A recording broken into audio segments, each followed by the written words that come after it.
Congratulations, Maki Orofi. Ibsishani. Nikah hidhatanii jechuudha. Maashaallah. Horaa bula sinin jenneera. Congratulations. Baga gammadda sinin jenneera. Ashamaa akkam jirtu hordoftoota chaanala kootii kan biyya keessaa kan biyya alaa bakka jirtetti nageenya waaqessinii baay'atu akkam jirtu ana buletti keessa nagaa guutuun qaba jecha egaa har'a viidiyoo baay'ee das nama jedhu tokkoon qabadhee dhufe innis maadha akkuma argaa jirtanii ibsaanii maakidhaa nikaa hidhee jira jechuudha. Naa kunooti makiinillee haala kanaan babbareeddeerti ibsaanis hidhaqee jira nikaa hidhee fi jira jechuudha. Maakii ibsaa baga gammadanii waaqayyoo hojii sinaa bulchuu hamtuu sinarraa haa qabu jenna dhugaa das nama jedha jechuudha. Nikaa isaanii hidhachuun baay'ee bareedaadha jechuudha. Garuu osoo dafanii walitti galanii wayya akkuma boonii fi ustaazaa kan akka nungoon adaraa ibsaa fi wanna seetti dhaammadhu ibsaa fi maakii adaraa akkuma boonii kan akka nungoon akkuma boonii fi ustaazaa kan akka nungoon atis dafiitii walitti gaggalaa bakka jirtanitti tola. Walla qabadhaana kaadhimaan taa'u intolu maqaa sagal baasa. Anna gaafa leexoo jira namaan tuti garuu gaafa kaadhimaa taatee dirqama keetti abbaa manaa keessan bira deemuni jechuudha. Maqaalleen qabdu gaafasa.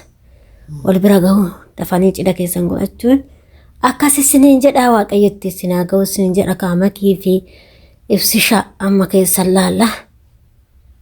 Akkasii baga milkooftanii illeedhaa baga gammaddee maakusha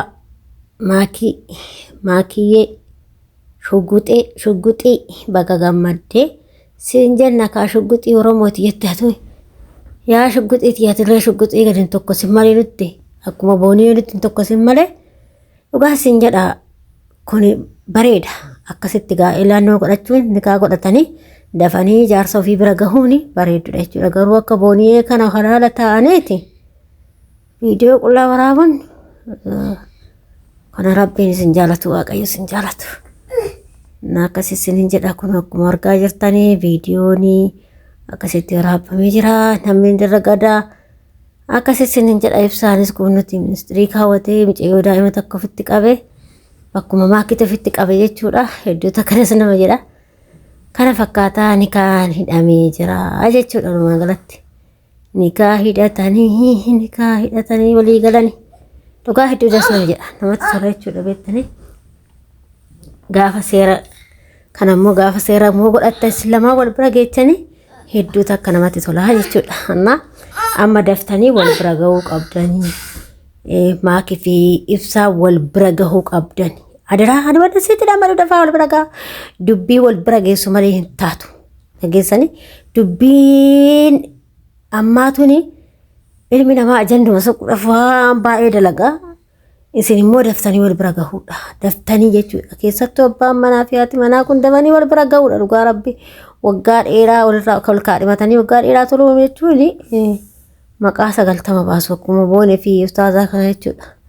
Kanaaf yaa maakushaa fi ibsishaa dafaa walitti galaayii bakka yoo ibsishaa si fudhatee jarmaan deebis yommuu Itoophiyaattis galtan wal galaatii cidha keessan godhadhaa malee akkuma boonee fi ustaazaa adaraa keessan kaama ani kanuma sinitti dhaammadha adaraa waan sinitti dhaammadhu waanuma seeraa tana wayyaa waanuma maatirraa wayyaa waanuma babbareedduu tana wayyaa isinin jechuu jaaladha kaa'umata qashtii.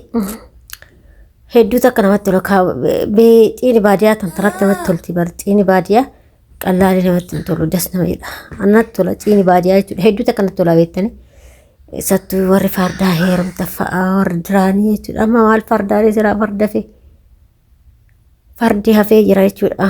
Garuu yaa'u namni godhu sun jira. Garuu gaxarii keessatti ammallee farduma jira. Garuu makiinumaa fuudhu fardi seera isaati seerri inuma jira jechuudha. Akka gizee duraanii yaabbattee akkasin deemtu makiinaa yaabbatte malee barreetu sanaxxale kaa baratu sanaxxale malee bedoo bara sanaxxaluu baatee akka duraanii san ta'e uummanni fardumaa fuudhee gara fardumaan bakka barbaadidha deema.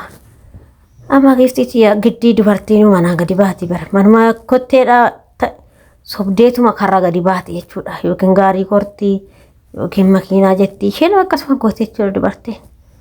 Innaa kanaaf baratu tole isin jechuu barbaade tananii kanaaf immoo makii fi ibsi waaqayyootti isin haa gahu gaa'ela keessaniinis bakka gammaddanis congratulations isiniin jennee jirra. Dafaatii wal bira gaatii cidhan nyaachisaayii zargiin nyaachisaa isin jedha kaayaama kushee xiyya nu dhaffatin kaashii maku nu dhaffatin isin jenna ishee nu yaami gaafa cidha keetii san jechuudha. Dhageesseerta makushaa. Akkas isiniin jenna bakka gammadda lama bakka gammaddanii waaqayyo tokko